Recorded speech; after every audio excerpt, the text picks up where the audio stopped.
Olá pessoal, eu sou o pastor Clauber Maia. Vamos estudar a primeira lição desse trimestre, cujo título é A Necessidade de um Salvador.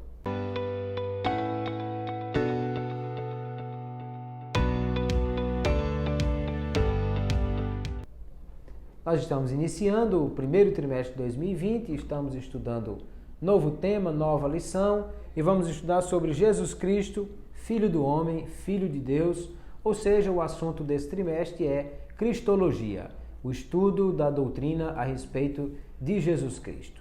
E nessa primeira lição, a necessidade de um Salvador, nós vamos falar sobre a ideia de Cristo sendo apresentado a nós como o Salvador que a raça humana necessitava. Todos nós vimos que Deus criou a humanidade, pôs no jardim, em um ambiente perfeito, mas o homem pecou, desobedeceu a Deus, e o pecado do homem o afastou de Deus e fez com que ele perdesse a comunhão com o Senhor, ao mesmo tempo que o levou a um terrível destino eterno longe de Deus.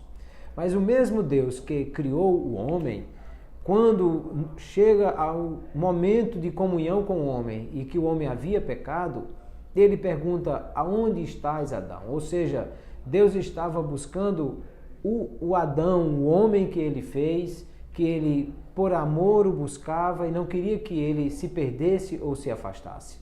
Assim sendo, ali mesmo no jardim, diante da desobediência do homem, Deus faz uma promessa dizendo sobre uma mulher, com uma descendência da mulher, que seria capaz de resgatar esse homem. Alguns chamam de proto-evangelho, Gênesis 3,15, a promessa primeira do Salvador.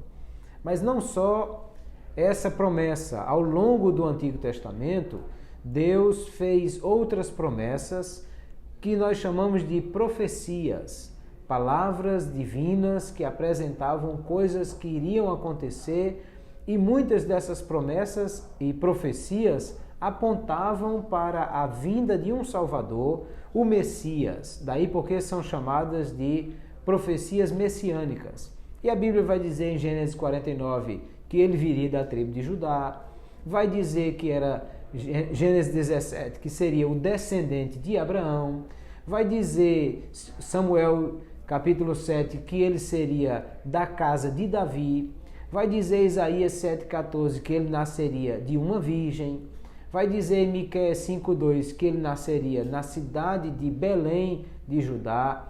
Ou seja, muitas profecias apontavam para o Messias, o Cristo. Messias é a mesma palavra Cristo, Messias em hebraico, Cristo em grego, que era aquele que viria cumprir todas essas promessas e ser o grande Salvador da humanidade.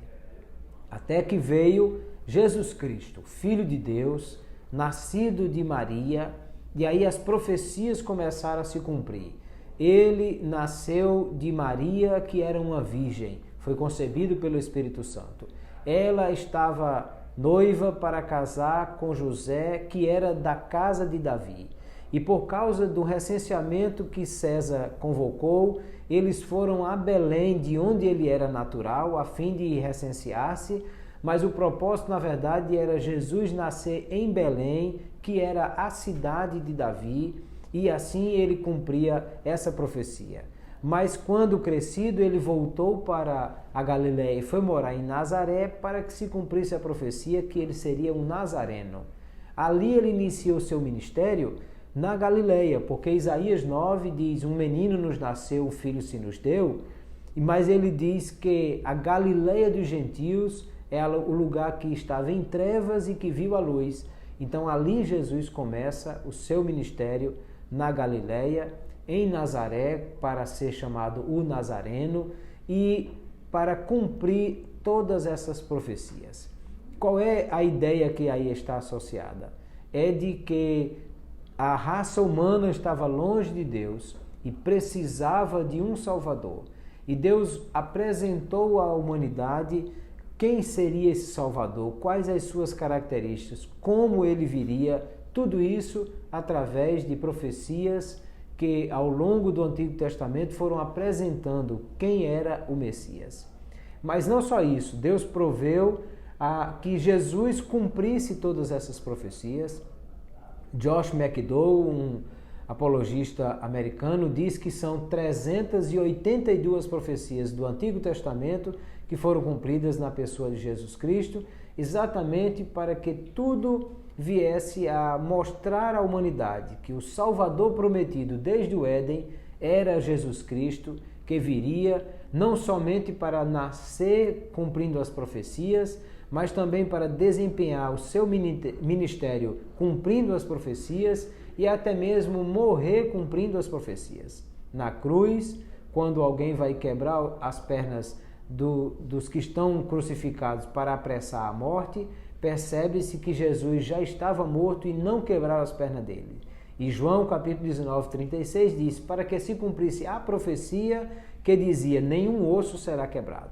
Ou seja, até mesmo a morte de Jesus, ele cumpre todos os detalhes de ser lançado à sorte sobre ele, de lhe dar bofetadas, de ser colocado no túmulo de um homem rico.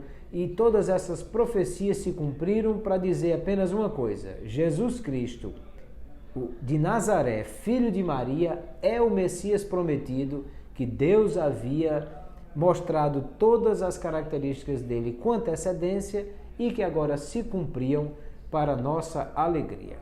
Que Deus abençoe você. Até a próxima lição, se Deus nos permitir.